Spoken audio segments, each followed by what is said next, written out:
Hare Krishna, Krishna Krishna, Hare Hare, Hare Rama, Hare Rama, Rama Rama, Hare Rama.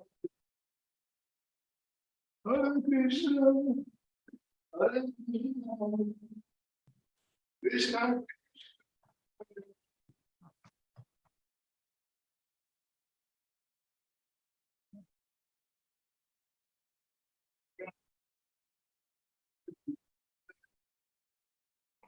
Hare Krishna, Hare Krishna, Krishna Krishna, Hare Hare, Hare Rama, Hare Rama, Rama Rama, Hare Hare. Hare Krishna, Hare Krishna, Krishna Krishna, Hare Hare, Hare Rama, Hare Rama, Rama Rama, Hare Hare.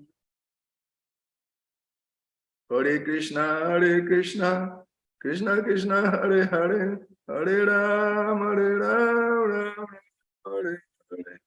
Hare Krishna, Krishna Krishna, Hare Hare, Hare Rama, Rama, Hare Hare. Hare Krishna, Krishna, Hare Rama, Hare Hare. Hare Krishna, Krishna, Hare Hare, Hare Rama, Hare Krishna, Krishna Krishna, Hare Hare, Hare Rama, Hare Hare, Hare Bo. Hare Krishna, Krishna Krishna, Hare Hare, Hare Rama, Hare Krishna,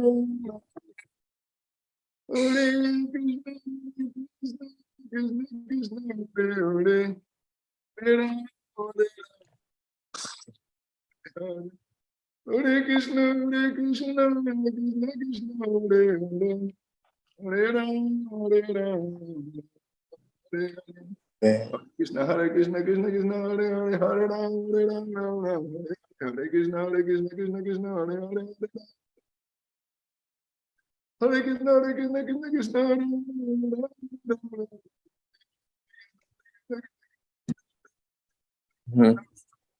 Hare Krishna, Hare Krishna, Krishna Krishna, Hare Hare, Hare Rama, Hare Rama, Rama Rama, Hare Hare. Hare Krishna, Hare Krishna, Krishna Krishna, Hare Hare, Hare Rama, Hare Rama, Rama, Jaya Jaya Prabhupada, Prabhupada, Prabhupada, Jaya Prabhupada, Jaya Jaya Prabhupada, Prabhupada, Prabhupada, Jaya Prabhupada, Jaya Jaya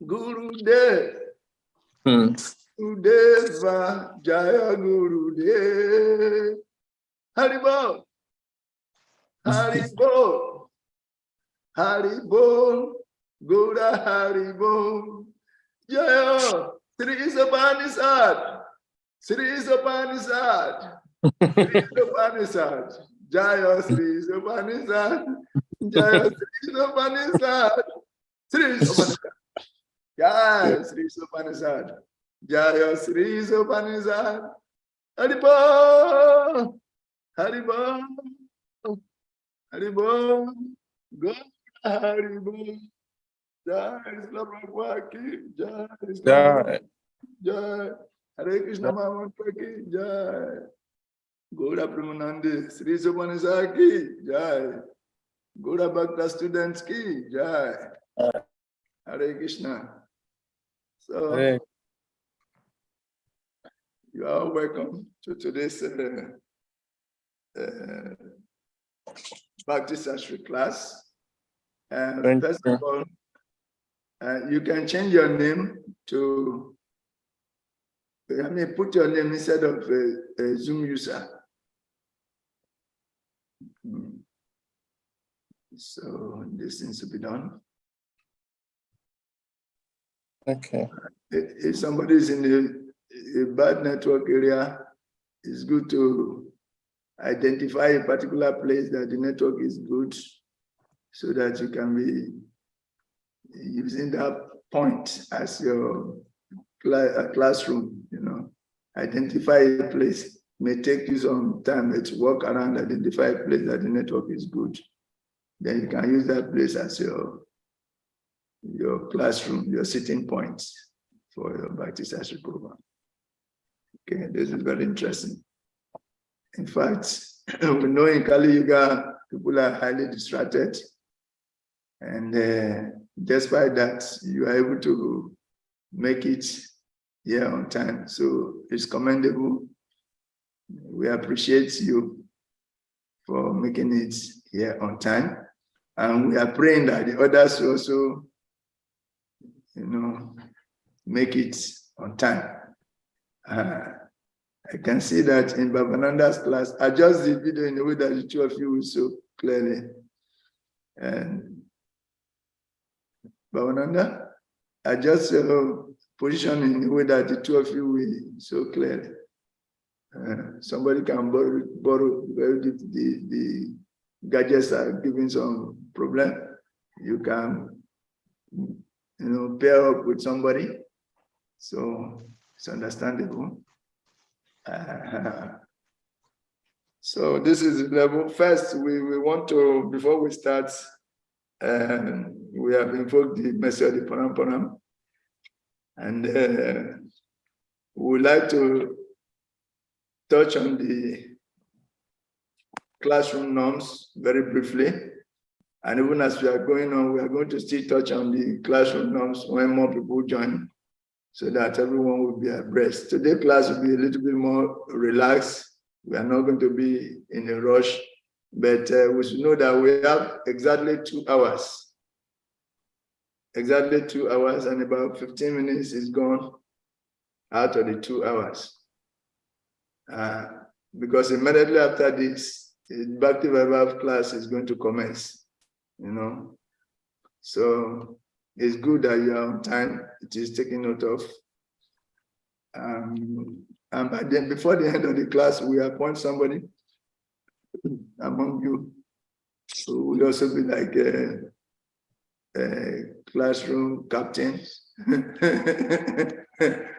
who will be helping to be reminding the other students and to helping myself and Salika in giving updates. We work together in that way, like assistant to Salika, Praabhu. So having said that, let us briefly touch on the classroom norms again. First, we should be determined to be present for the whole program. You should resolve that you will be present for the entire course. Then we will raise hands to make our contributions. We will value students' contributions, whether or not we agree with them. Okay? Let us respect each and every one, whatever contribution it makes, whether we agree with it or not, we should respect it. Because everybody has his own way of thinking and his level of understanding certain things. So we should be able to accommodate the people's levels. Then we will refrain from side conversations, like how Bhavananda and what is the name? Bhavananda and what is the name of the person beside you? Lila Sukha. Bhavananda and Lila Sukha, as we are together. Okay, it's not Lila Sukha, it's Govind Priya. Okay, you are showing in Bhavananda's video. Okay, it's okay, but you are copy prayer, isn't it? Because the shirt is the same shirt there. So you are copy prayer, okay. Please refrain from side conversations. You are close together and there will be temptation for you to talk with yourselves. Avoid side conversations. We will refrain from making and receiving mobile phone calls. That means during your period of the class, you can put your phone on silence, and later you will identify who has called you, then you reach back to them. Then we will observe confidentiality within and without the classroom. That means whatever is discussed in the classroom remain in the classroom. Whatever is discussed in the classrooms will remain in the classroom. We are going to appeal to Bhakti Robert Na, to try and on his video so that if there's any technical problem, there are experts here who can suggest what to do. Okay. Then we say observing confidentiality means whatever we discuss here, we keep it here. Because in classroom, we can ask questions that could be very personal, and somebody can talk something very deep about it. We should not go and hear it. Huh? Huh? Huh? Yeah. Okay, the person has muted it. Okay.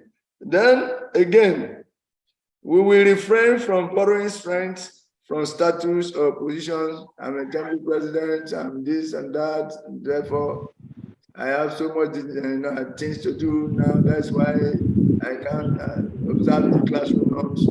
We should forget about that. Anything you are doing is working well. Which person is phone is making this noise? Who is the person? Hare Krishna.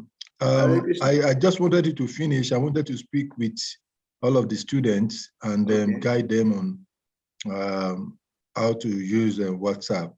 I'm sorry, Zoom while online. Okay, But let me go fast. Yeah, when you finish, then I'll give some few.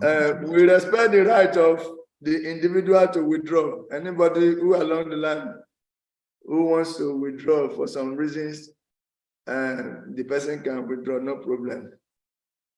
Okay. If anybody wants to withdraw, the person can withdraw, but we are not expecting anyone to withdraw. So we will not query you to give us reasons why you are withdrawing this and that. Just let us know if you have some difficulties that cannot make you continue. But that means you are going to miss out, Okay, especially from exercises. Understand? Yes, certain exercises on personal application, we can ask certain things that will make you reveal your experiences in certain occasions on certain topics. And if you feel it's too personal and you will not want to talk about it, okay, we will respect that right. But generally, we expect that we should be open, share everything, let everything be part of the fun of being in the classroom. Then we will each accept full responsibility for success in achieving our desired outcomes. We should not blame anyone if we don't do well in any area. That means to be ready to work on ourselves. Then we will confront issues of behavior, not people. We should not make it personal, attacking each other and all that stuff. We will each honor any agreement reached. If we resolve that we will do like this, like today, we are going to start by 7, we should honor it.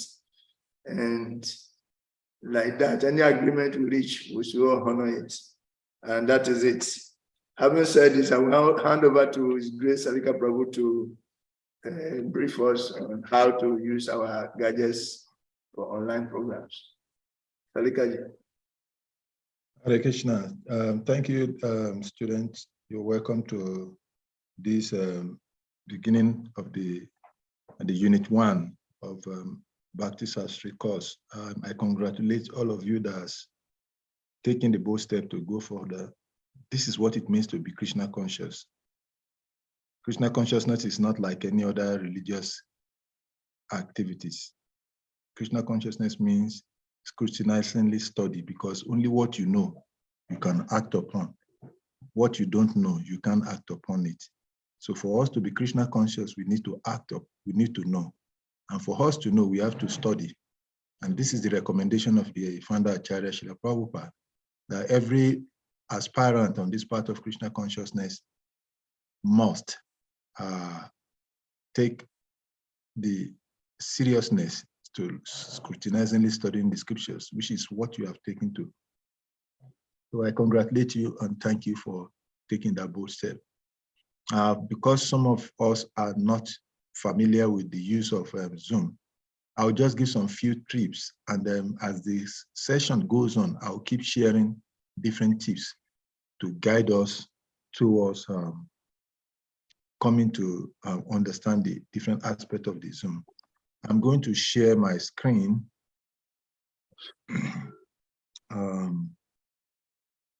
to show some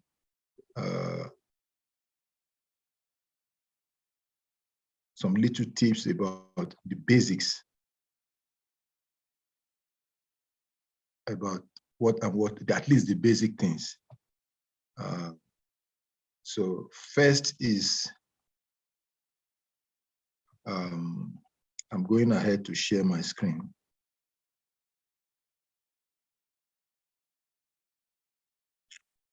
When you look at our Zoom, each and everyone, can you see my screen? Yes. We'll see this sign. It is called the Zoom microphone. On your screen, whether you're using the phone or laptop, there is always this. If you see where I point the cursor of the mouse to that I'm rolling, this is the sign.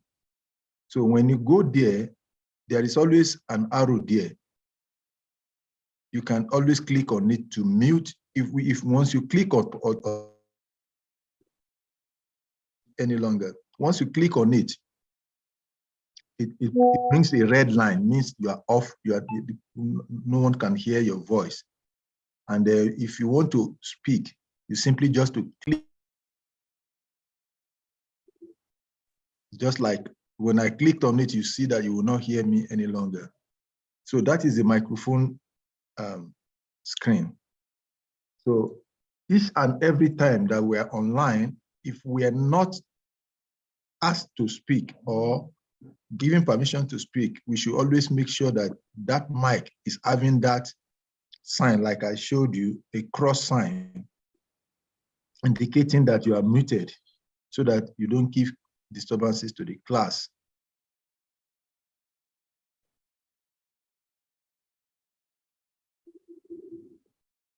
Then that is for this mic. For the video, in case some of us do not have the knowledge of what the video in the Zoom page, when you look at it, you will see a sign like this one that I'm sharing. When you see something like this, it's indicating your video, just like the microphone. Once you click on that thing, if you notice now, you cannot see my picture any longer because I've clicked upon it. It will be showing a red line on top of it. And the moment I click on it, it shows my video automatically. Whether we're using phone, we're using laptop, we're using iPad, it's the same thing. That is our video.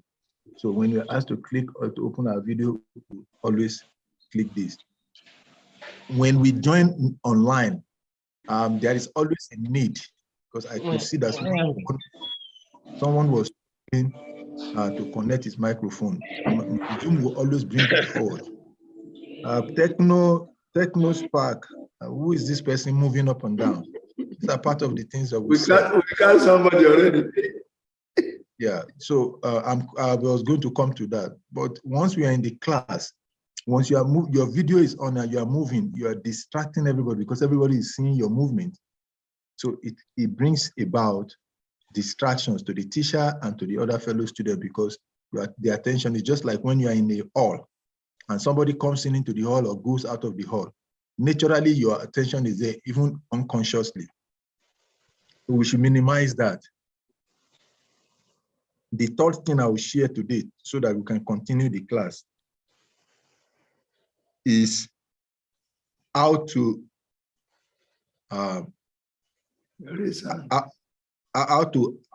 assess some of the features on the Zoom.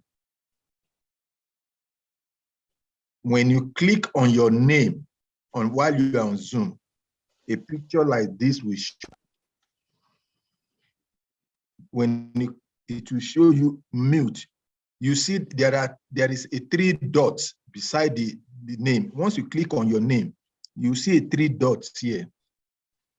Just like here now, when I click on this, it will bring options of what you want to do. Just like when I click this video now, I'm sure you can see my screen. There are options, whether you want to mute, whether you want to change your names, there are always indications there to show that.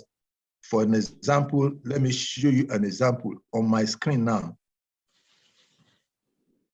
If I click this, you see that it's showing pin, spotlighting everyone, edit profile picture, and rename. If I click on this now, it will bring a dialogue like this.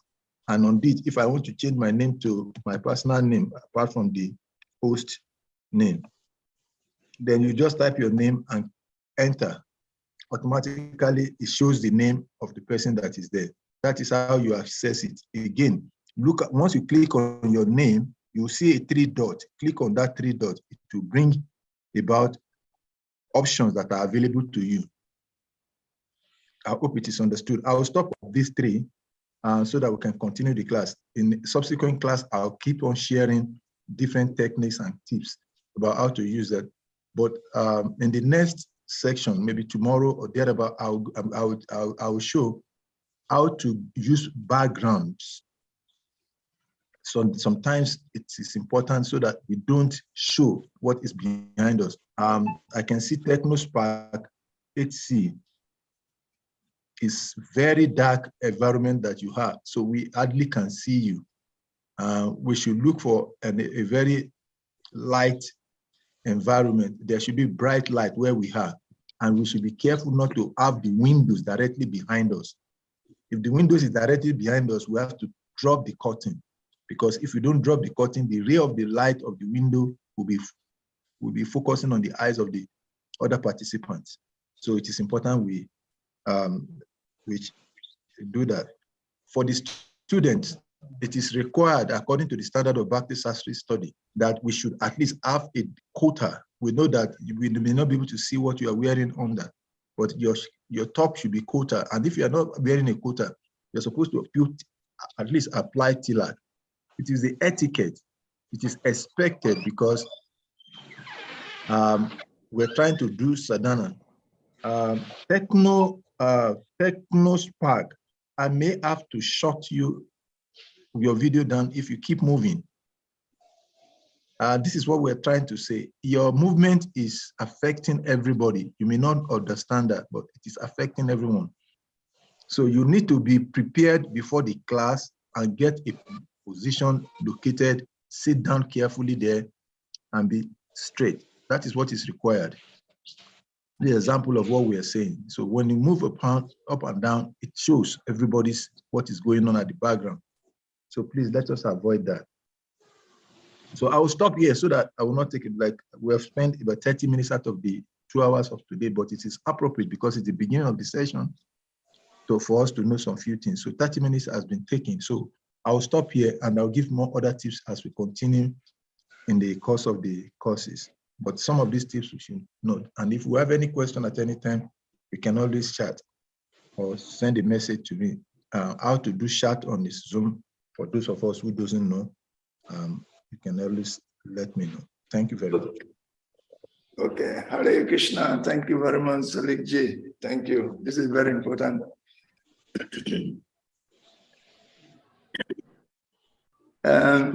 Now we're going to go into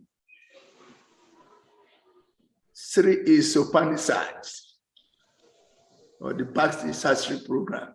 Actually, in this course, we'll be discussing 4 books. The 4 books that Srila Prabhupada has given to us. One of them is Sri Isopanisad. We have Nectar of Instruction. We have Nectar of Devotion.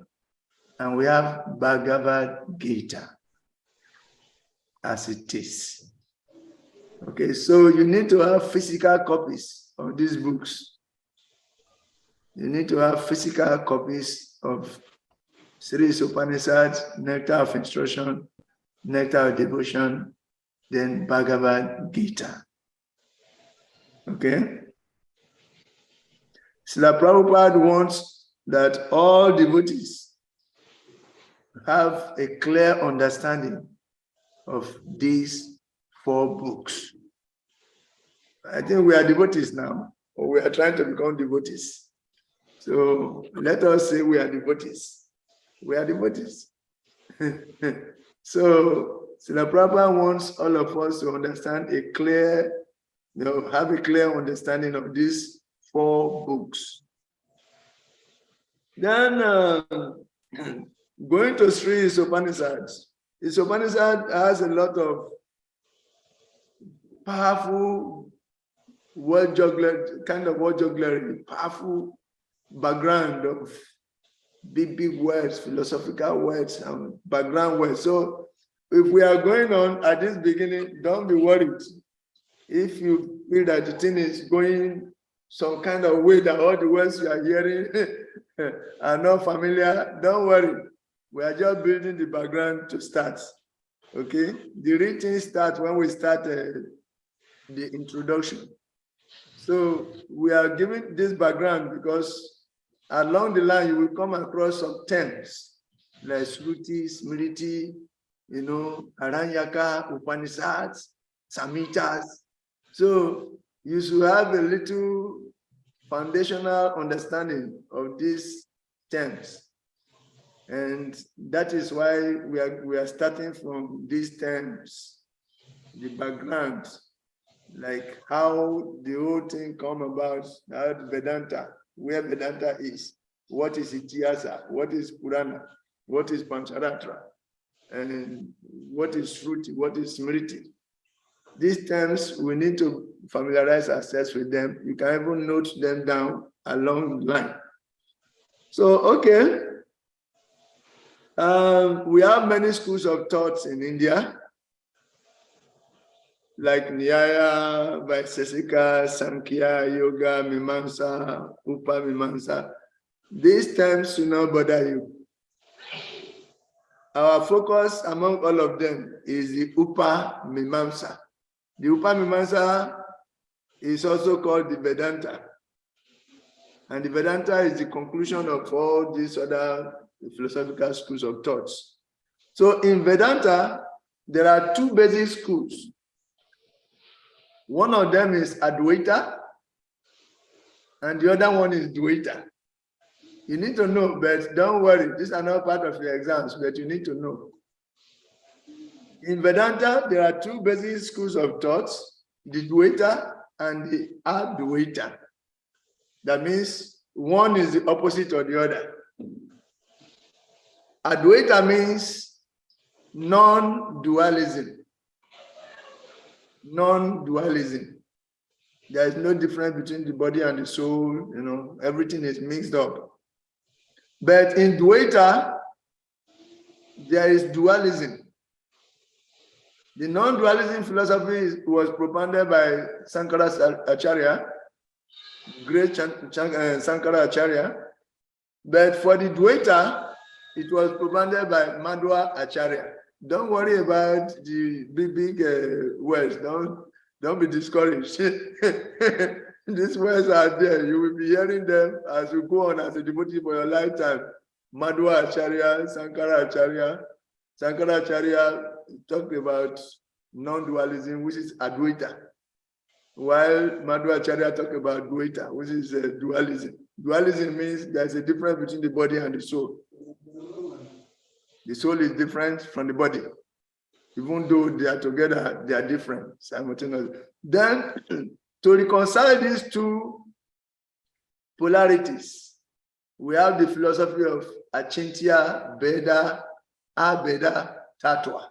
That means simultaneously one and different, or simultaneous oneness and difference.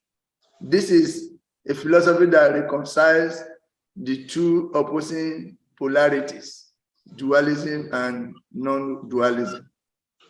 It's simultaneous oneness and difference. And this is the unifier, and it was propounded by Sri Caitanya Mahaprabhu. With it, all kinds of philosophical arguments can be solved. Achintya Beda Beda Tattva. When we're speaking, we will come across it in your classes, everywhere. Achintya Beda Beda Tattva. That means the philosophy of simultaneous oneness and difference. Inconceivably. So there's something to explain. Simultaneous oneness and difference. And they will be able to explain it because they are very vast. Okay. Then, having said that, in Vedanta, there are three primary authorities. One is Shruti, one is Smriti, and one is Nyaya. Earlier we said that all the philosophical thoughts concluded in Vedanta. Vedanta is the ultimate. And now in Vedanta, there are three primary authorities: the Shruti, the Smriti, and the Nyayas. So now let us talk about them. Let's just briefly. Shruti refers to the Vedas primarily. Shruti, it refers to the Vedas. And Smriti are also the Vedas, but the difference is that the Shrutis are directly coming from Krishna, were spoken by Krishna directly. They are called Shrutis. And usually these Shrutis are received through the process of submissive oral reception. It comes down from the Parampara and comes to meet us. The Shrutis come. Nobody adulterates them. Nobody interprets them. They come as they are, directly from the sound vibration. Shruti actually means sound. Sound vibration, Krishna speaking about himself in the Bhagavad Gita and other thoughts directly from Krishna. They are called Shruti. But when this Shruti comes to devotees and sages, and they receive it, internalize it, imbibe it, work on it, and present it to us according to the situation there, they become Smritis. The same Shrutis become Smritis. They are not contradictory, but they are complementary. The explanation is like a mother, a child has a mother and he has a senior sister. The mother directly gives instruction as the Shrutis come. But the senior sister will have time to explain it to the level that the child can easily understand. The mother has no time, is doing so many other things, while the senior sister takes responsibility and explain everything to the understanding of the child. This is the difference between these Smritis and the Shrutis. The Shrutis refers to that which is heard. The Vedas, they are considered sound vibration being received from God, and assimilated by great sages. Not everybody can understand, so only those who are very learned in the society, they will assimilate the knowledge, they will receive it from God directly, because it's very high level philosophy. Then they will now internalize it, they work on it, they deliberate on it. This set is not good for this class of people. Let us make it in a way that, let us extract this one for primary 1. Let us extract this one for primary 2. Let us extract this one for primary 3. They draw a curriculum. and they start presenting it to different audience according to their level of understanding. These are the Smritis. They help us to understand. The Smritis help us, the recipients, to understand the Smritis. So they are not contradictory, but complementary. Shrutis and Smritis are not contradictory, but complementary. Okay? Is that gotten? Don't worry yourself about this juggler. They are necessary. As a devotee, they will be part of your devotional life until you change your body. So they are necessary. If you have time, try to understand them deep. What is Shruti? When they're talking about Shruti, what do they mean? In philosophical classes, Bhagavatam classes, you can ask questions. If you know this, why the layman will just say, what is Shruti? What is Shruti? I don't even understand. But you understand it. So say in Shruti it is like this, but in Smriti is like that. You know what you present what you know. Then the people the person giving class, hey, this guy, he knows so I have to be careful what I say in his presence. So you can differentiate between Shrutis and Smritis. That means he knows other things also. So you become very careful anytime you are in the class. Because you will ask questions. That if he's not careful, he will just disgrace himself. So he has to be very careful. Himself has to study the Shrutis, know the difference. He will become your friend after the class. Say, I come. That's Shruti and Smriti thing you are talking about. Can you explain it more to him? Then you just explain it to him. The Shrutis are directly spoken by God. The great sages receive the Shrutis directly from God. But for the understanding of the common man, they internalize it, they imbibe it, they work on it, and present it in a curriculum according to the different level of consciousness of the people. So they help us to understand the Shrutis. They become our spiritual masters, and they create a line of param that will be explaining the same thing until it has come to us. This is how we all come to be part of this movement, by the mercy of those who explain the Shrutis, the gurus, in the chain of param. So this is how it goes. Is it not beautiful? They are doing great work on our behalf so that we can comprehend the eternal reality. All glories to them. Hare Krishna. Then,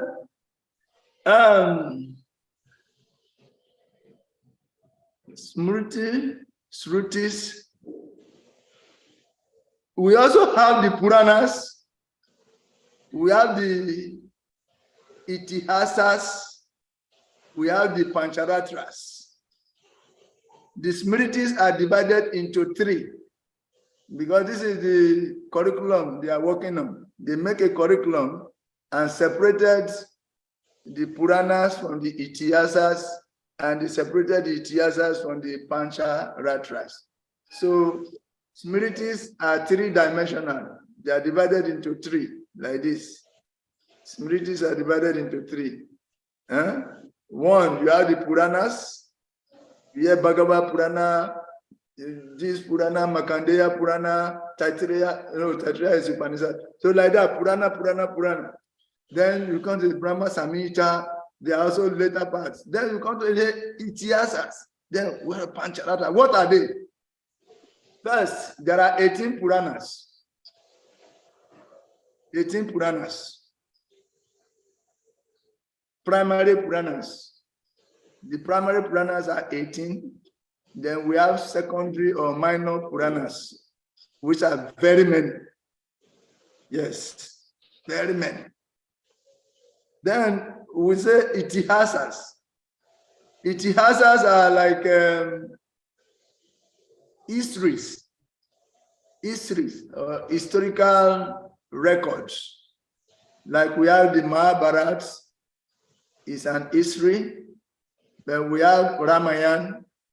These are histories, and we have it in our system. So we should try to understand how they come and the difference between the Itihasas and the Puranas. Okay, these Itihasas, they focus on particular family lineage or history of a particular family, like the Pandavas family. The Mahabharata focus on that. and the history of the Pandavas and their descendants, and all they are called Itihasas, the Mahabharata. Then we have Ramayana also, focusing on Lord Ramachandra and the Raghu dynasty and like this. These are history, focused on particular family lineage. They are called the Itihasas, history books. If you cannot understand the Puranas, then you can easily understand the history books, where in the morning the mother can't, even the mothers, in those days, our older mothers, they know a lot of history. They used to tell us. We were sitting by the fireside and they are telling us history of what happened so time in a particular lineage, how this come about, how Akonfanuke commanded the golden stool and all that. They tell you the history of Akonfanuke, how he was able to command the golden stool and he became an authority. Then you later hear of Osei Chuchu. Then you come and say Obriyeboa. How they come and do this? These are Itihasas dealing with specific family lineages. Understand? There are also other Itihasas that you don't know about, but these are basic Itihasas that every Ghanaian know about. Every Ghanaian know about Akonfanuche. They know about Osei Tutu. They know about Obriyeboa. They know about Opokware. Me, I'm not a Ghanaian that I know about these people because of the recorded history that I read when I was in school. So this is the way of the Itihasas. That's why in India, in every household you go, they know about Ramayana. It's a plating. They have made films, and the child, before he knows how to eat food, he already knows about Ramayana story. You see? This is how they make it easy for us. But the difference between the Itihasas and the Puranas is that the Puranas are also historical compilations, but they don't focus on specific lineages. Rather, they focus on conversations, historical conversations. A conversation between social person and social person, they put it together. In previous ages, in other planets, they put all together. So in one sitting, like the sages of Namisaraya, they sat down and they talk about everything in the universe. These are also historical compilations, but it's focused on various conversations that are, conglomerated or brought together in one place. So you can see the Puranas. See, we have Bhagavad Purana. The Srimad Bhagavatam, for instance, is a conversation between Sutta Goswami and the sages of Naimisaraya and all that. But from that one place, they talk about creation, they talk about this, they talk about the four Kumaras, they talk about, the Manus, they talk about, Lord Shiva, Daksha. So many of these historical things, they bring all together in one place. That means there are learned people who are involved in this issue. Very learned people.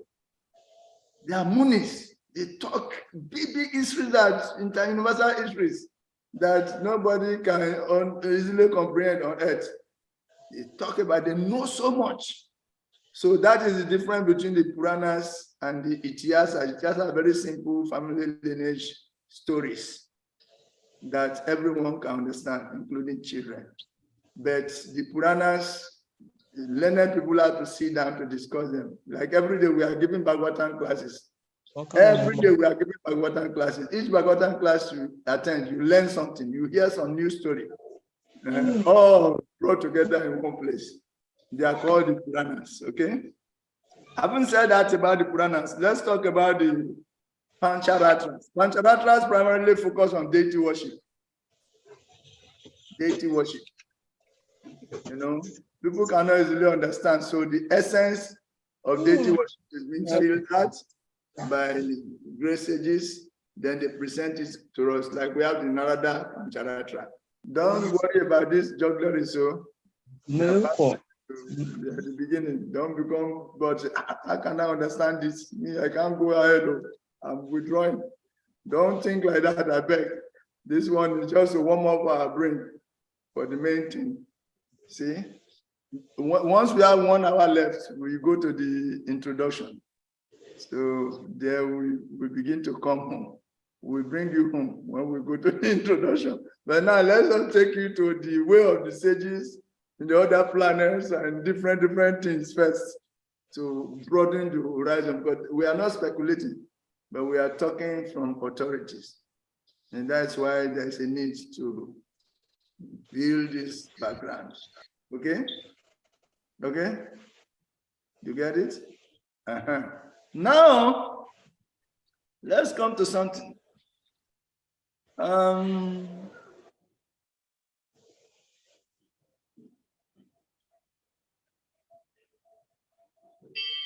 Let's come to something. I'm missing some paper somewhere. Okay. Now, there is also Nyaya, but let me not worry you too much about this Nyaya husband. Let me go ahead. So Srila Prabhupada says the 4 books are enough. Actually, Vedanta is a book of Nyaya. Nyaya means logic. And we are going to come across that also. Parts are logically presented in a way that, they can be explained, they can be defended. So the Vedanta Sutras is a book of Nyaya. It's philosophically and logically presented, but it is the essence of all these plenty, varieties, in the essence, so that the common man can understand. So the 4 books are enough, because these 4 books talk about the essence of all the various philosophies you can ever have. Sri Isopanisad,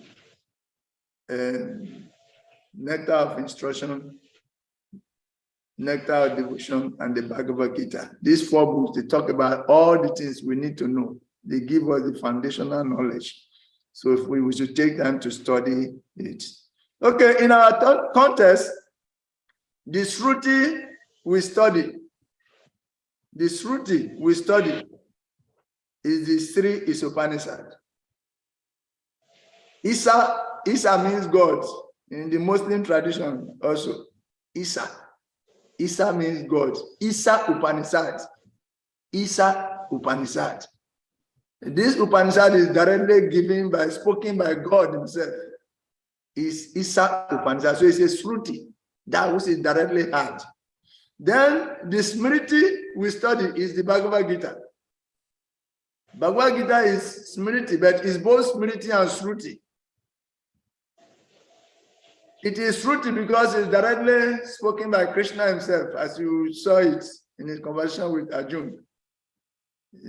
That can be taken Itiasa. In the conversation with Arjuna, Krishna spoke the Bhagavad Gita. Okay? But the acharyas have worked on the Bhagavad Gita because the common man cannot understand the Gita. So they put so much energy in translating and giving purport until so many misleading translations and purports were given. But when Bhagavad Gita is presented by a non-devotee, just a scholar in the university, the conclusions are completely going to be wrong because the devotional principle will be omitted. Understand? It will just present it as a scholarly literary book. So it's not a devotee presenting it. So the conclusion will be wrong. Nobody can become a devotee by reading the scholarly presentation of Bhagavad Gita by scholars. But when the same Bhagavad Gita is presented by a devotee, a pure devotee of the Lord, people become devotees. All of us have become devotees because of the Bhagavad Gita. Why? Because they know the essence of the Gita. They themselves, they are practicing the Gita. They are practicing and they are preaching what they are practicing to you. And you can see the result of the practice in them. So you are attracted to become. Okay? So Bhagavad Gita is presented in the spirit of the Gita itself. When we come to that, we see the spirit of Bhagavad Gita, the spirit of receiving it, the spirit of giving it. is presented in the Gita itself in the introduction. So let's leave that aside because that is not our focus for now. Okay, for now, we're only trying to say that the Smriti we study, we said the 4 books are enough. The Shruti we study is Isopanisad. It represents all the Shrutis we talked about. The Smriti we study is the Bhagavad Gita, but we are saying this, the Bhagavad Gita is both Smriti and Shruti because it was presented by God, but it's being worked on by the pure devotees. So it's both Smriti and Shruti. Okay? That's why the proper presentation of the Bhagavad Gita is Bhagavad Gita as it is.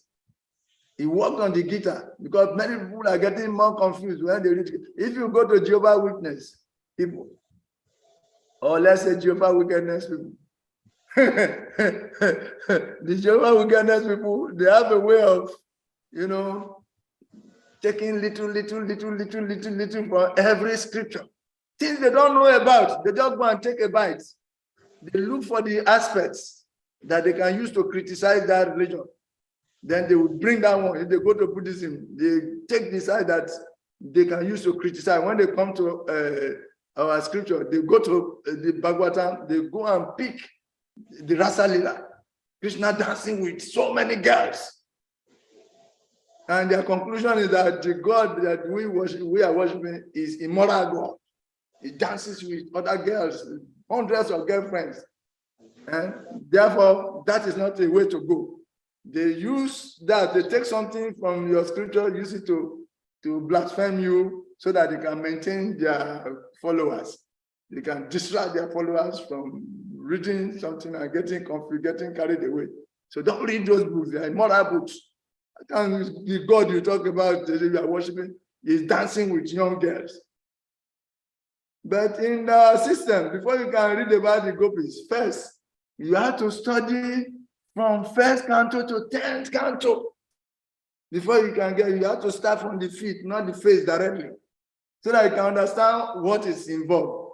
But they will just go and pick some this contextually and use it to come and blaspheme. That is how they present their books. They write so many books. All these are just juggleries and speculations and strategies to protect their followers. That's all. So it's like, oh, I know about Krishna. You meet a Jehovah's Witness. So it's not that Krishna who dance with 16,108, you married 608 wives. Yeah. So we don't listen to things like that. Immorality is not part of our system. Then they move ahead to the next person. They look for everybody to eliminate so that Jehovah's wickedness is the ultimate. And even among the Christians, Jehovah's wickedness are the only people that will go to God. And their number is already giving 144,000. So if you are not the Jehovah's wickedness, automatically there is no hope for you. You see? So this is not how it is. So the Acharyas, Srila Prabhupada worked on the Bhagavad Gita and make it Bhagavad Gita as it is. That's why as it is there, to differentiate the devotional Bhagavad Gita from the other kind of scholarly Bhagavad Gitas. So, but then we say the Shruti we study is the Nyaya we study. The Nyaya we study is Srimad Bhagavatam, because that is the essence of the Vedanta. Yes, the Nyaya we study is the Srimad Bhagavatam. So, but Bhagavad Gita also is Shruti because we're talking. Therefore, the Shruti, Smriti, and Nyaya are all included in that Srila Prabhupada has given to us, these 4 books. So if you study these 4 books and you understand them, everything is okay. Now, any spiritual parts, in any spiritual part, there are 2 primary tenets or spiritual or significance. 2 primary tenets: the means and the goal. Understand? If you are going to somewhere, you must know where you are going or where you want to go. Where you are going is the goal. How to go there is the means. Get it? How do I want to go to Tamale. How do I get to Tamale? You have to go to a bus station, take a bus, select the one that is going to Tamale, pay, then enter there and follow their pace until they get to Tamale. Then you get there. So in every spiritual path, there are two primary tenets, the means and the goal. Know where you are going, then you know how to go there. So where you are going is called sadhya. Sadhya means the goal. How to go there, the process is called sadhana. We want to go back home, back to Godhead. That is the goal. The sadhya. But how do we go there? It's by sadhana. Okay? You get it too? I want to take a Bhakti Sastri certificate. How do I get there? I have to attend classes on Saturdays and Sundays online, as we are doing now. And there's a process. You have to on your videos. You have to change your names to your real name. And, you don't distract, no movements will be at your background. Observe confidentiality. Whatever we discuss will remain in the class. And all these things come into it. How to go there, how to obtain a Bhakti Sastri certificate. So this is the process. There should be the sadhana, there should be the sadhya. Okay? The sadhana is the process, the sadhya is the goal. Do we get that clearly now? Welcome, Surya Narayan Praabhu. Welcome, Surya Narayan Praabhu. Are you hearing? Your audio, you make sure your audio is on. Otherwise, you'll be deceiving somebody. Because from what I'm saying, if you are hearing, there will be movement in your body. There is no movement. So be careful. There are experts here who know what is wrong. You have not on your audio, so you are not hearing anything, but you are deceiving us that you are actually there. Aribo, we catch you. Okay, so anyway, that is about that. That cannot be a distraction to us, but I know he will work on it. He has disappeared already because I'm not hearing anything. Why am I there? But he has failed to on his audio. You see, which is what Robert Na did yesterday. He couldn't on his audio, so he was so disturbed. He was moving up and down, moving up. What is all this? I'm wasting my data. I'm not hearing anything. I beg. So like that, we caught him moving up and down, and we are happy that today he has solved it. So thank you very much. We have technical experts here. Lila Suka is there, Bhavananda is there, and many others are there. Even the Zoom user we are seeing there is also there. We told you to change your Zoom user. Is this Sababuma? No, this is not Sababuma. This person, Zoom user. And the first person that came is the one that has Nsinga Day picture at his back. He's the one I'm talking about. You change your name. It is Zoom user. Change to your name that we can identify you with. We'll be catching you. Change your name. Okay. Sadhya and sadhana are explained. Now, first of all, these 4 books that Prabhupada has given us, the sadhya and the sadhana are established in the Bhagavad Gita and the Sri Isopanisad. The sadhya and the sadhana, the means and the goal, are established in Sri Isopanisad and Bhagavad Gita. Sri Isopanisad brought us out gradually from impersonalism and point to the goal. And point to the goal. In the end of Sri Isopanisad, you will see, say, please, the last prayer, remove these effulgence so that I can see you. Please, my Lord, remove this effulgence so I can see you. So the Sri Isopanisad led us gradually to the points that God is a person. Then the Bhagavad Gita establishes who that person is. The Bhagavad Gita establishes the identity of that person. The identity of that person is Krishna. Krishna said, I am this, I am that, I am this, I am this. If you are too dull, I will try to relate to the things that you are seeing. I am the light of the sun, and I am the ability in man. I am this, I am that, I am the source of all energies. From me, earth, water, fire, all the creative elements come. And the Father, so the identity of the Lord is established in the Bhagavad Gita. But it is Sri Isopanisad that took people gradually and established that Bhakti is the means. And it is through Bhakti that you can get Krishna. That is Krishna hiding behind that light you are seeing. The effulgence you are seeing is coming from a source. That source is Krishna. You cannot see him by force. You have to appeal to him, surrender to him. First, bow down that, God, I cannot see you. I can't understand you. Please reveal yourself to me. Then he will now reveal himself to you. He is a game player. He likes the game. He likes the game. He plays the game so expertly that you can't do otherwise than to surrender. Please, I can't comprehend you. I offer my obeisances. So offering obeisances is the beginning of understanding God. Unless you offer obeisances, you cannot understand Krishna. And Krishna hides behind the effulgence. And that is how he was able to separate the impersonalities, those who don't want to surrender and accept him, from those who surrender. Only those who surrender and become devotees, he reveals himself.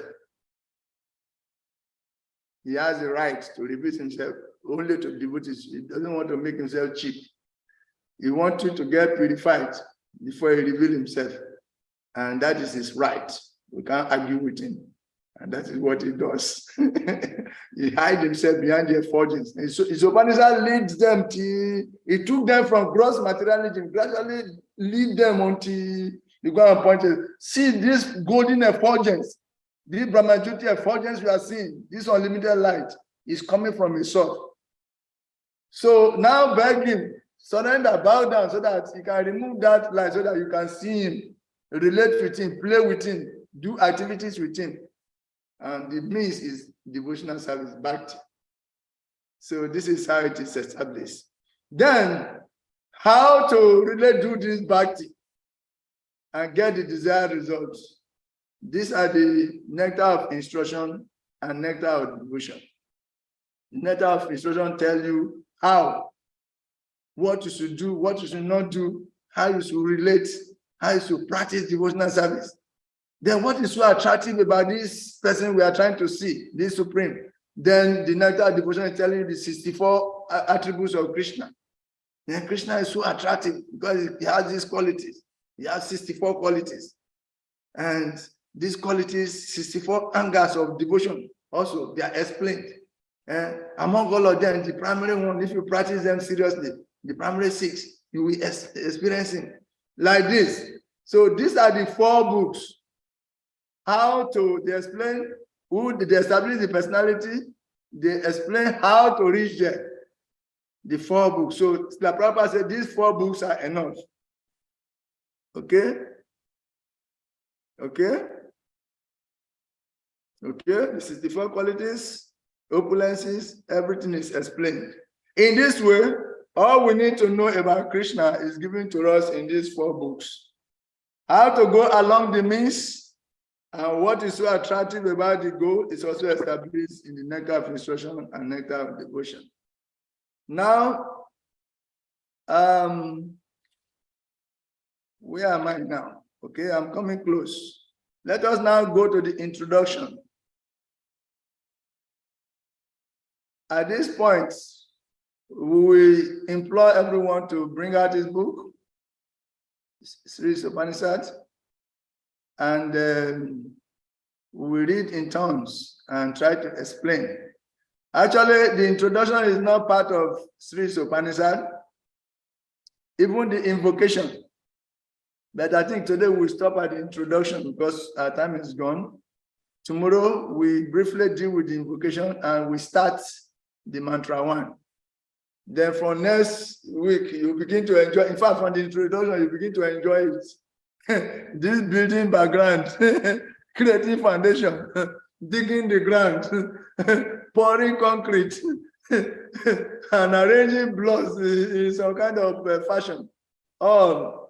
It's taking time, but you'll begin to enjoy it very soon. Okay, so have patience with me. I'm sorry about it, but we have to do it because it's the foundation, the whole building has to stand on it. So we are sorry. Okay, the introduction itself is not part of Sri Isopanisad. It is a lecture that the Prabhupada gave in London, and it talks about the Vedas in general. This is the introduction. And what we have just summarized, somehow or the others, the Prabhupada summarized the whole Vedas and give the essence of the Vedas. So in the introduction, it is divided into themes. This is how we are going to study the Sri Isopanisad. It's divided into themes, different themes. Like paragraph 1 to paragraph 5 of the introduction deals with the theme. And what is the theme? This theme is, we have 4 defects. As we have 4 defects, we need the Vedas. This is the theme. As we have 4 defects, we need the Vedas. Similarly, in the next 2 paragraphs, it said the Vedas give axiomatic truth. This is the theme. So having this theme in mind, as we have 4 defects, we need the Vedas. So let us start the reading of the introduction. Starts. Any of you can start. If you have the book with you, you can start. And we all listen to you, then we stop somewhere and we explain things. In this way, we go on. Who wants to start, please? Or you want me to start? I've been talking since, so somebody should start. Let's share it. Or if you don't have the Sri Isopanisad, it's not a crime. You didn't know before, but now you know. You need this book for the whole course, so you need to have Sri Isopanisad, a physical copy. Okay? A physical copy, so that you can underline some things, or you can take some extras, some notes, as the essence. So please, anyone ready to read? Babananda, you have the book. So start to read. Start. Who else has the book? Dr. Stephen, you have the book also. So, yes. Any of you can start to read. Okay, so introduction, teaching of the Vedas. Should I start from the just start delivered? Yes. Okay. Delivered as a lecture by His Divine Grace A.C. Bhaktivedanta Swami Prabhupada on October 6, 1969 at Conway Hill, London, England. I said, ladies and gentlemen, today's subject matter is the teachings of the Vedas. What are the Vedas?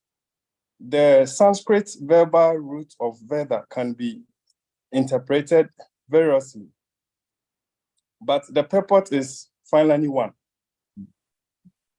Veda means knowledge. Any knowledge you accept is knowledge.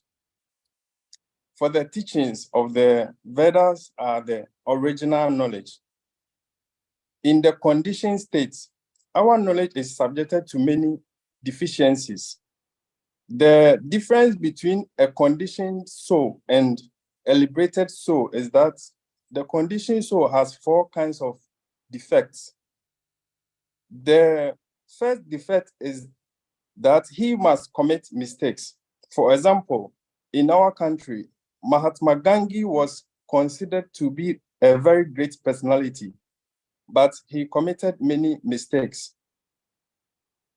Even at the last stage of his life, his assistants warned Mahatma Gandhi, don't go to the New Delhi meeting. I have some friends and I have heard there is danger, but he did not hear. He persisted in going and was killed. Even great personalities like Mahatma Gandhi, President Kennedy, there are so many of them, make mistakes. To err is human. This is one defect to the conditioned soul. Another defect, to be illusionalized. Illusion means to accept something which is not. Maya. Maya means what is not. Everyone is accepting the body as the self. If I ask what you are, you will say, I am Mr. John, I am Mr. Richman, I am this, I am that. All these are bodily identifications, but you are not this body. This is illusion. The third defect is the cheating propensity. Everyone has the propensity to cheat others. Although a person is fool number one, he possesses himself as very intelligent. Although it is already pointed out that he is in illusion and makes mistakes, he is terrorized. I think this is that, but he does not even know his own position. He writes books of philosophy, although he is in defective. That is disease. That is cheating. Okay. So should I continue? Yes, lastly. Okay. Lastly, our senses are imperfect. We are very proud of our eyes. Often someone will challenge, can you show me God? But do you have the eyes to see God? You will never see if you haven't the eyes. Immediately the room becomes dark. You cannot even see your hands. So what power do you have to see? We cannot therefore expect knowledge, Veda, with these imperfect senses. With all these deficiencies in conditioned life, we cannot give perfect knowledge to anyone, nor are we ourselves perfect. Therefore, we accept the Vedas as they are. Okay. You can stop first. Okay. Hare Krishna. I think you all get the theme clearly, and you get the whole reading, and you get the understanding clearly. Because the theme is as we have 4 defects, we need the Vedas. As we have 4 defects, we need the Vedas. Veda means knowledge. Veda means knowledge. And the principle of knowledge is to receive knowledge from the Lord, because since everyone else has 4 defects, proper knowledge will come from somebody who is free from defects. God has no defect. Therefore, real knowledge comes from God. Okay? Knowledge comes from God, who is beyond the defects. And that's why we have a param system that carries this knowledge down without any adulteration, so that human beings will not put their own mental speculation as the thing. To avoid that interpretation, we have to receive the knowledge coming from the one that is beyond defect, unadulterated. One param spiritual master hands it to the other one hands it to the next one, the other one hands it to the next one, until it has come to us in the chain of discipler succession. This is what is coming. God is always protecting, trying to protect us from being misled. And by that, he has instituted his representatives to make sure that this protection takes place.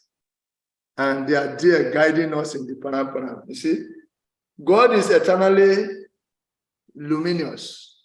There is no darkness in God, or even in the presence of God, there is no darkness. So only him is free from these 4 defects. Therefore, only him can give perfect knowledge. Perfection comes from perfection, and imperfection begets imperfection. So since all human beings have imperfect understanding, they have imperfect senses, they have the propensity to cheat, they have 4 defects, they are not qualified to give knowledge, because the source of their knowledge is defective. Unless you want to spread your disease of ignorance to people, then of course you can push yourself as authority to give knowledge. You cannot become authority because you have 4 defects. You cannot become an authority because you have 4 defects. Your source of knowledge is corrupted. How can a corrupted software give proper stuff? You know, when the software is corrupted, unless you format it and remove the virus. These people have virus. The virus is 4-dimensional. They have the propensity to cheat. They have the propensity to be illusioned. They have the propensity to make mistakes, and they have imperfect senses. You see, the senses are our source of knowledge, ordinarily. But our senses are not perfect. So when we have a perfect source of knowledge, we are in trouble. And we need to acquire knowledge from eternally luminous source, a source that cannot experience darkness. You see, a source that is never limited by time and space, a source that will not be exhausted. You know, just like the sun is giving us light unlimitedly, day in, day out, since time immemorial, before our forefathers. Before our forefathers and forefathers and forefathers to infinity, the sun has been giving light. It is not exhausted. It continues to give light today. And tomorrow, when we change our bodies and take bodies in other planets, it will continue to supply us light. So this is a dependable source of light. This is a dependable source of light because it is unlimited. It is a notion of light itself. It is light. The sun is light itself. So we can only get this luminous, perfect, pure knowledge from the pure person, the person who's been pure since time immemorial, and whoever remains pure, whose words are pure. Everything about this person is pure. Till even when you put stool in front of the sun will purify it. The same way anything you put before Krishna and his knowledge, that thing is purified. You see? Therefore, it is described as prophylactic and antiseptic. You know, viruses cannot affect it. You see? So that is the kind of source that we need, an unlimited source, and that source is God, beyond all imperfection. So, as we human beings have 4 defects, we need the Vedas. Why? Because the Vedas are coming from the perfect source. Veda means knowledge coming from God. And the principle of knowledge is to receive knowledge from him.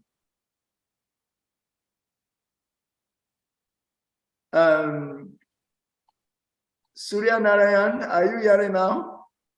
Bhuvan Pati? If you are hearing, show us by on your mic and saying something. Because when Surya Narayan came first, he was not hearing us.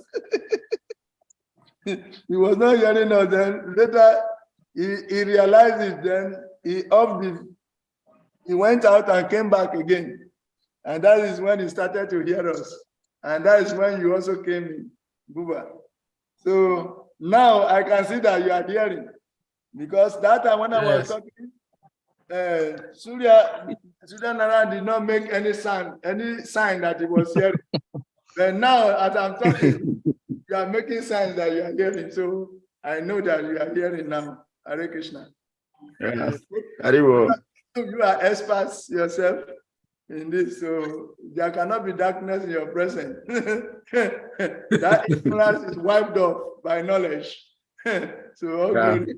Hare Krishna. Hare Krishna. So we have 4 defects. This is what we have been talking of. As human beings, we have 4 defects, and we cannot be a proper source of dependable source of knowledge to anybody. Yeah, because God is beyond defects, is the only dependable source of knowledge. So the first theme of this particular introduction, which is contained in the first 5 paragraphs, is that as we have 4 defects, we need the Vedas. Does anyone here believe that we don't need the Vedas? If you believe so, raise up your hand, let's see. Frederick Kufa. Okay, you are the one. Okay, sorry, yeah, you have been loyal. So if you go off temporarily, there's a reason. So no problem. Hare Krishna. Hare Krishna. Lila Sukha disappeared from somewhere and he appeared somewhere. That is also understandable. It's there, you can bilocate. We are all spiritual, You can bilocate. You can be in 2 places at a time. Hare Krishna. We have to practice, put our mysticism into practice with every opportunity, otherwise we lose it. So it's good. So you are there, Hare Krishna. Okay, having said this, we go to the second theme. The Vedas give universal axiomatic truth. Yes, man. Unfortunately, I couldn't go to the temple, so my physical book is in the temple. So I'm using some candle. So I'm involved in scrolling and trying to see where we are. Oh. Okay. So the next 2 paragraphs are giving us the next theme. The Vedas give universal axiomatic truths. So can somebody read?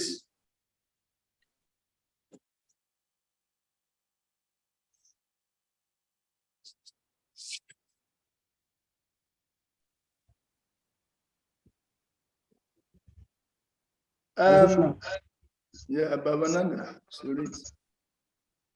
Is to continue? Yes. Okay. You may call the Vedas Hindu, but it is a foreign name. We are not Hindus. Our real identification is Varnashrama. Varnashrama donate the following of the Vedas. Those who accept the human society in 8 divisions of Varna and Ashrama. There are 4 divisions of society and 4 divisions of spiritual life. This is called Varnashrama. It is stated in the Bhagavad Gita. These divisions are there everywhere because they are created by God.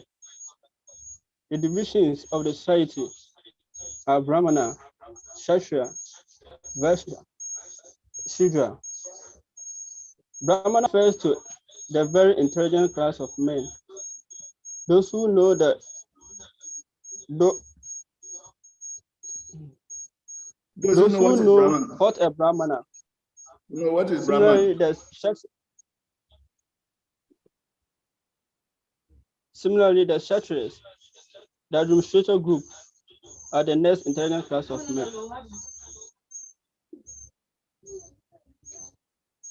Then the Vaishyas, the miscreant group.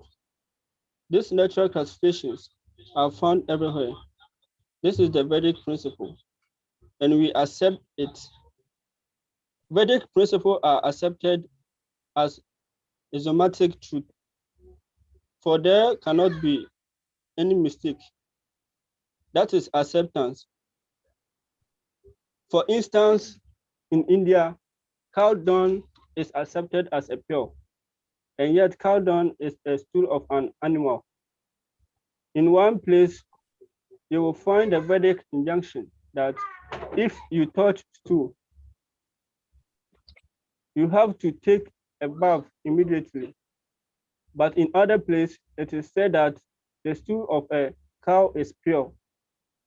If some cow dung is in an impure place that became a pure, with our ordinary sense, we can argue this is contradictory. Actually, it is contradictory from the ordinary point of view, but it is not false. It is fact and Calcutta. A very prominent scientist and doctor analyzed cow dung and found that it contains all antiseptic properties. In India, if one person tells another, you must do this, the other party may say, what do you mean? Is this a Vedic injunction that I have to follow you without any argument? The Vedic injunctions cannot be interpreted, but ultimately, if you carefully study why these injunctions are there, you will find that they are all correct. The Vedas are not conclusions of human knowledge. Vedic knowledge comes from the spiritual world, from the Lord Krishna. Okay. Another name. Wait, stop. So this is the end of this theme. Though the other one is like a continuation, but still, we can stop here first and talk a little bit on it. Yeah. That whatever comes from the perfect source is also perfect. Even though with our imperfect senses, we may see it as contradictory, but for the fact that it's coming from a perfect source, it is perfect. And the example of cow dung is being given. Because the Vedas and the knowledge coming directly from Krishna, and in the Vedas, Krishna has said that cow dung is pure. So how can cow dung be pure? Ordinarily, you will query that this is the stool of an animal. Stool is contaminated. Even your human stool. After you put it down, you don't want to even look at it. Because it's contaminating to see even. But here is the stool of an animal, and it is considered pure. What kind of authority is this? You see, this is the normal challenge. But the Vedas stipulated that it is pure. Krishna says it's pure. And Krishna knows more than every one of us. He is eternal. His body never changes. He knows everything from time immemorial. And he knows all the ingredients of creation. He knows the combination of what he gave to Lord Brahma. And he knew how he gave the intelligence to Lord Brahma to put it together. So when he's talking, when the professor is talking, primary school pupil cannot challenge him. Because Krishna is the supreme, powerful, pure professor from whom everything is coming. He has said that the cow dung is pure. So what is your argument? So anyway, still, since we are in the material world where people or not everyone is a devotee, experiments were made. And Srila Prabhupada made reference to some popular doctor in Calcutta who conducted experiments. And he ended up confirming that actually cow dung is pure. So in India and some other places where natural life is respected, the houses are painted with cow dung. They use cow dung for so many things. They paint the house, and when they enter inside, they feel it. They feel the spiritual connection. Though in the modern world, We can't find our feet back. We cannot find equilibrium in natural life for now. To the extent that nobody wants to go and live on the farms. We all know that the farm is the natural place for human beings, where we have gone too artificial. We are living so just a comparative life that when you are living in the farm or in the forest, you will see yourself as uncivilized. Even if nobody says, you will say, I'm living like I'm uncivilized. I'm living in the forest with the animals, but that is actually natural life. The so-called civilization, material civilization, is leading you away from natural life to artificial life. The whole country, the whole city is full of artificial. You cannot even see earth again. Everything is just some combination of some byproducts of the earth, everywhere shining, artificial. But they create problem for themselves also. All kinds of diseases will follow. And eventually they have to go back to natural life for treatment, organic treatment. So anyway, whatever the Vedas say is correct because the Vedas are coming from a correct source. So they give axiomatic truths, and it is the Vedas that divided the society into 4 divisions. And the Vedas say there are 4 classes of men and 4 ashrams accordingly. And it's actually the same. The head represents the Brahmanas, the arms represent the Kshatriyas, the stomach represents the Vaishyas, and the legs represent the Sudras. And even though they are separate, they are still together as a complete unit. They work together for a common goal. And they are all happy by doing so. They all work hard just to send something to the stomach. And the stomach will now digest everything and distribute the nourishment all around. And everybody will become happy. Isn't it? Have you ever seen a man trying to be happy by holding the apple and be squeezing in his hand? Like this. Expecting nourishment.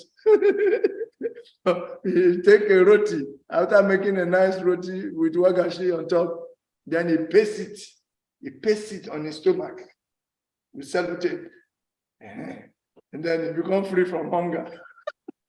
Have you ever seen someone like that? You see paste all different kind of process, gulab jamun here, roti here, chapati here, sabji, he tie it against his leg, he put some inside the eyes, and it's like a madman, isn't it? But that happiness, that satisfaction you are seeing, that cannot be independently acquired, is acquired when the food is sent to the stomach. Like when you water the root of a plant, automatically the leaves and the branches are nourished. So this is the way of the wise men. Yatataramula nisheshanena tripianti tatskanda bujo upasakaha pranopaharat shayatendriyanam tataiva sarvaranamachutaja. When you send the food to the stomach, all the limbs of the body are automatically nourished. And when you pour water to the root of a plant, all the leaves and the branches are automatically nourished. Similarly, when you center your life around God, all the demigods will be satisfied. So this is the formula, okay? Not otherwise. So Krishna himself instituted this Varnashram. He has proportioned the body accordingly that the ashrams are created. Is this author of Varnashram for the general good of. It is he who made that Varnashram that also said that cow dung is pure. So that is its contamination. In India, that's why even when Krishna, different demons were attacking the inhabitants of Vrindavan, immediately the parents will come, they will bring the 5 kinds of products from the cow and use it to bath Krishna. They take the cow urine, it is pure. They take the cow dung, it is pure. The Vedas say so. And the milk from the cow, the ghee, everything from the cow is pure. So they use it to bath the child, to remove auspiciousness. We can learn from that. And whenever you are having some psychic attack, you feel that the environment around you is too dense, your aura is too dull. You can bath with cow dung. Put some cow dung inside water. Get some cow urine inside. Even one can do the functions of all the others. So even the dust from the hoof print of the cow, where the cow pass, where the cow pass, the dust under there, you take it and you put it inside water to bath, or you use it or sprinkle it around. It is very auspicious. It removes all kinds of inauspiciousness around you. Even to the physical level, even the legs of the cow, the bone and the downside of the cow, they don't eat it. And the killers, the neckers, they throw it away. But when that when that bone is being cut into different fashions and is burned into charcoal, it becomes black stone. That's the black stone that removes poison. Now, those who discover the secret, they keep it and they use it to survive. They make black stone, they gather all these bones, they cut them into shape, fashion them, then they burn it into charcoal and they sell it as black stone. It removes poison. When you put it on a place that there is snake bite or whatever, it will stay there immediately and it will come to the place and extract all the poison and fall down. You see? So everything about the cow is auspicious. After all, it's the personal pet of the Supreme Personality of God. Now let us go into the third and very interesting aspect of this introduction. Sorry, somebody else can read. Somebody who has the Isopanisad can read.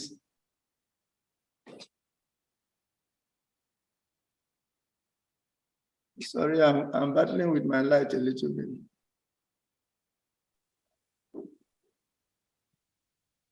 Okay, Praabhu, I'm reading. Okay. The Vedas are not complete compilations of human knowledge. Vedic knowledge comes from the spiritual world, from Lord Krishna. Another name for the Vedas is Shruti. Anyway, before we go on, the theme here, which is 13, is that Vedic knowledge or Sabda, is superior to Anumana and Pratyaksha. Yes, both Pratyaksha and Anumana are human intelligence based, but Sabda is coming directly from Krishna, from the spiritual world. So the theme is that Vedic knowledge or Sabda is superior to Anumana and Pratyaksha. So as we read on, we know what is Anumana, what is Pratyaksha, what is Sabda, and why Sabda is superior to Anumana and Pratyaksha. So continue the reading. It is not as knowledge. It is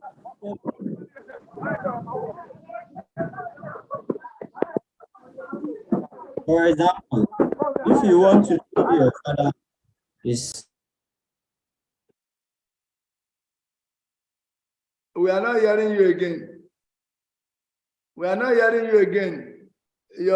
This thing is muted. We are not hearing again. It's muted. Okay, read now. It is not experimental knowledge. Shruti is considered to be like a mother. We take so much knowledge from our mother. For example, if you want to who can answer you? Your mother. If your mother, here is your father. But I think you should go back a little bit because we didn't hear the beginning. Start on the paragraph again. Who is making noise? Okay, carry on. Let us look at there's something wrong there. Is it that you have two phones there that are on?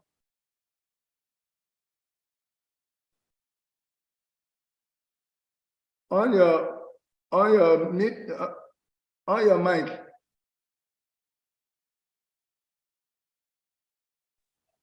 Okay, carry on. Let's see. Okay. Shruti refers to that knowledge which is acquired by hearing. It is not experimental knowledge. Shruti is considered to be like a mother. We take so much knowledge from our mother. For example, if you want to know who your father is, who can answer you? Your mother. If the mother says, here is your father, you have to accept it.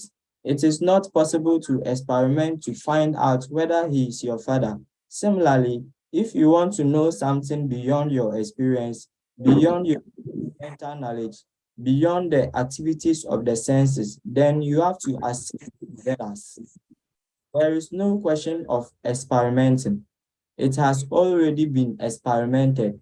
It is already settled. The version of the mother, for instance, has to be accepted as truth. There is no other way.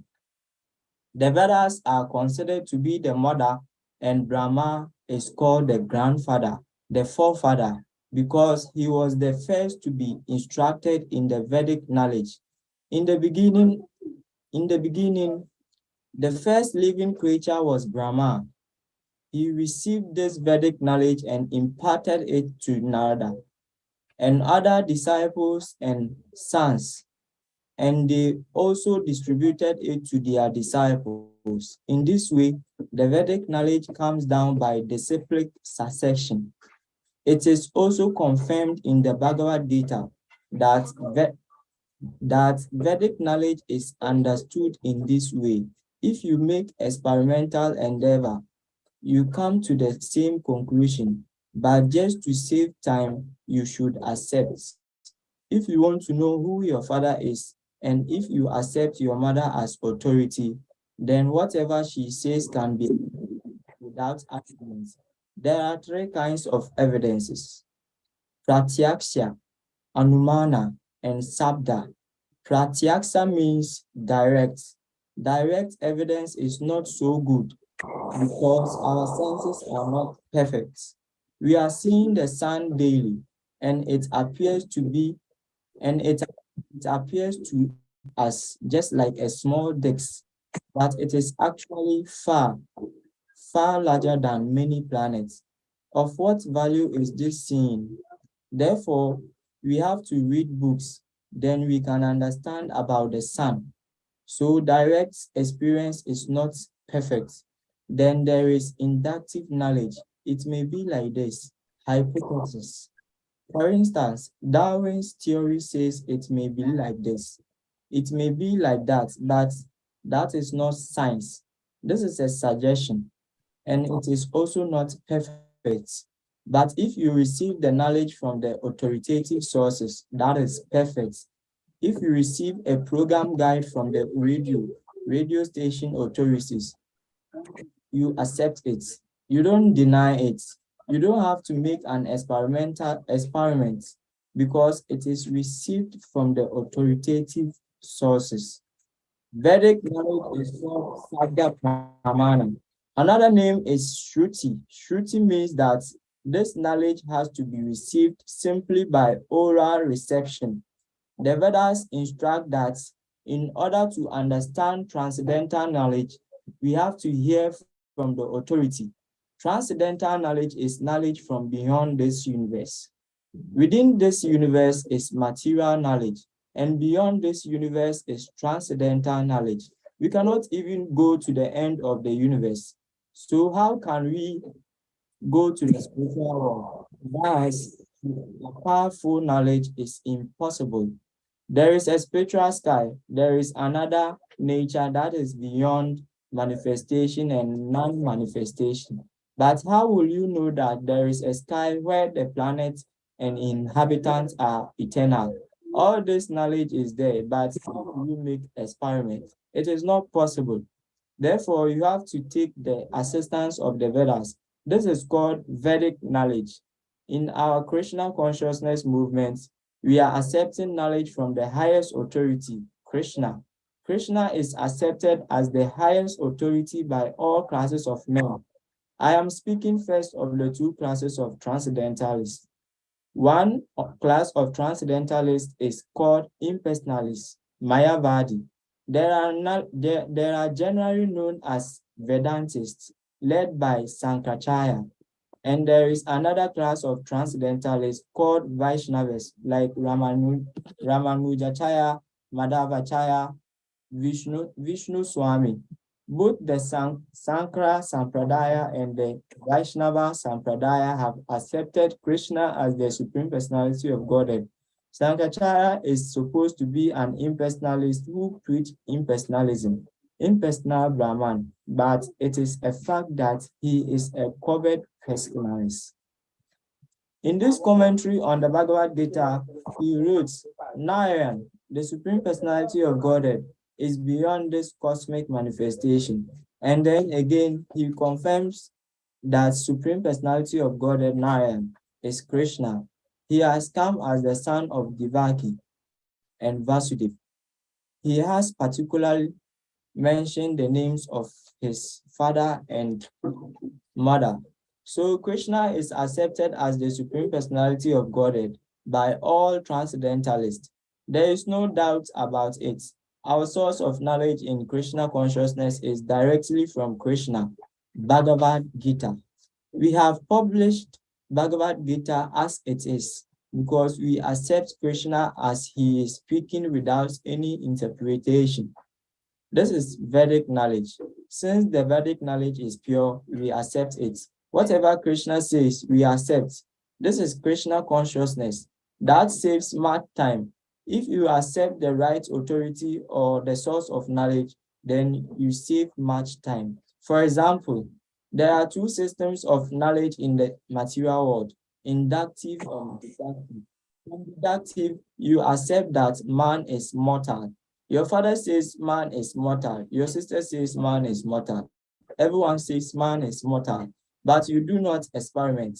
You accept it as fact that man is mortal. If you want to research to find out whether man is mortal, you have to study each and every man, and you may come to think that there may be some man who is not dying, but you have not seen him yet.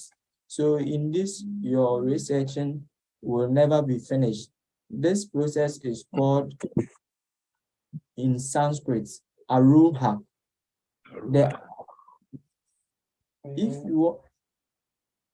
The ascending process. Continue.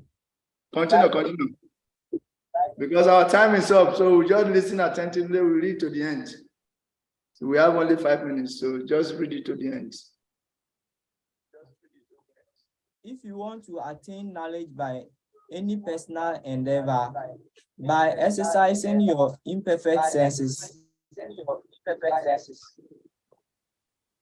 you never come to the right conclusion. That is not possible. There is a statement in Brahma Samhita, just ride on the airplane, which runs at the speed of mind. Our material airplanes can run 2,000 miles per hour. But what is the speed of mind? You are sitting at home. You immediately think of India, say 10,000 miles away, and at once it is in your home. Your mind has gone there. The mind speed is so slow. Therefore, it is stated, if you travel at this for millions of years, you will find that the spiritual sky is unlimited. It's not possible to approach it. Therefore, the Vedic injunction is that one must approach the word compulsory. Compulsory is used, a bona fide spiritual master, a guru. And what is the qualification a spiritual master? He has rightly heard the Vedic message from the right source. Otherwise, he is not bona fide. He must practically be firmly established in Brahman. These are the two qualities. This is Krishna consciousness movement. This Krishna consciousness movement is completely authorized from Vedic principles. In the Bhagavad Gita, Krishna says, The actual aim of Vedic research is to find out Krishna. In the Brahma Samhita, it is also stated, Krishna, Govinda, has innumerable forms, but we are all one. We are our forms, which are fallible. His form is infallible. My form has a beginning, but his form has no beginning. It is Ananta, and his form, so many multi-forms, has no end. My form is sitting here and not in my apartment. You are sitting there and not in your apartment. But Krishna can be anywhere at one time. He can sit down in Golaka Vrindavan and at the same time, he is everywhere, all pervading. He is original, the oldest, but whenever you look at a picture of Krishna, you will find Krishna, Rebati Prabhu, thank you very much. Since we have Prema Prabhu, I think we need to round it up. It's 3 minutes to the next class. Okay. Okay, thank you very much. Thank you very much for the beautiful reading. You've had it all, that pratyaksha or direct perception is unreliable. Anumana is unreliable, experimental knowledge. But what is reliable is the Vedas, because the Vedas are coming directly from Krishna, who is supremely reliable. So this is the process. Now, actually, Krishna is the ultimate goal of the Vedas, as is stated in the Bhagavad Gita 15:15. That is the ultimate goal of the purpose of the Vedas is to know him. So this is the next thing, the next and final thing, but the time is already against us. And as you are seeing, you are hearing the reading, you can get it clearly. Krishna is the ultimate goal of the Vedas. And whatever he has said is the supreme authority. And in a nutshell,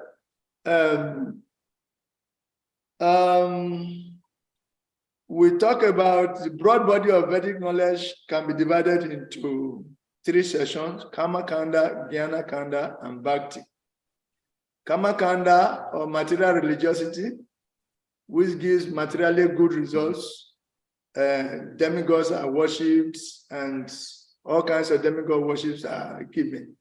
Dharma, Artha, Kama, religiosity for economic development for sense gratification. That is highly glorified. And that is called Kama Mimamsa philosophy.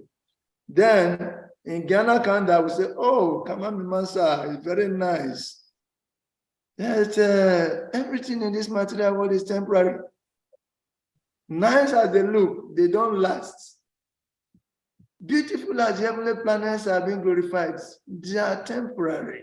There is birth, old age, disease, and death.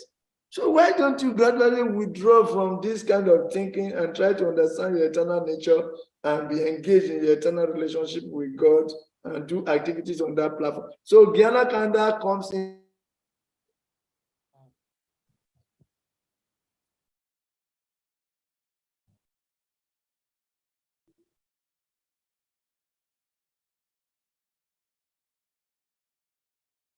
You are muted.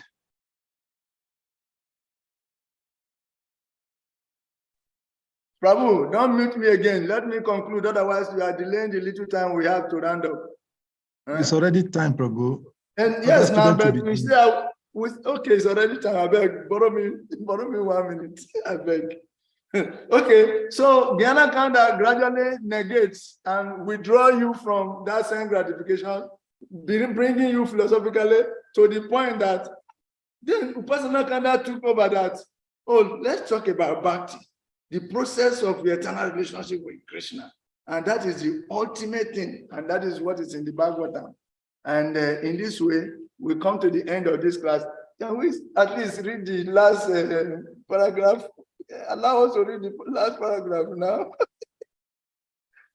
Okay, whether you allow us or not, anyway, Krishna is the absolute truth. And thank you very much for giving us the 1 minute. And we are looking forward to seeing you tomorrow. Those who do not have the physical Bhagavad and Isopanisad copy, try to get your own before tomorrow. Thank you very much for your attention. Guru and Krishna bless you. Hare Krishna, Hare Krishna, Krishna Krishna, Hare Rama, Rama Rama, Hare Hare. Thank you very much. See you tomorrow. Jai. You are all Grace good. Prema Prabhu ki jai. Jai. Oh, violent moderator ki jai. Vanchakarpata Rubias Chakripa Sundubhyas Vas Chapa Titanam Pavashnebu Vashnebunam.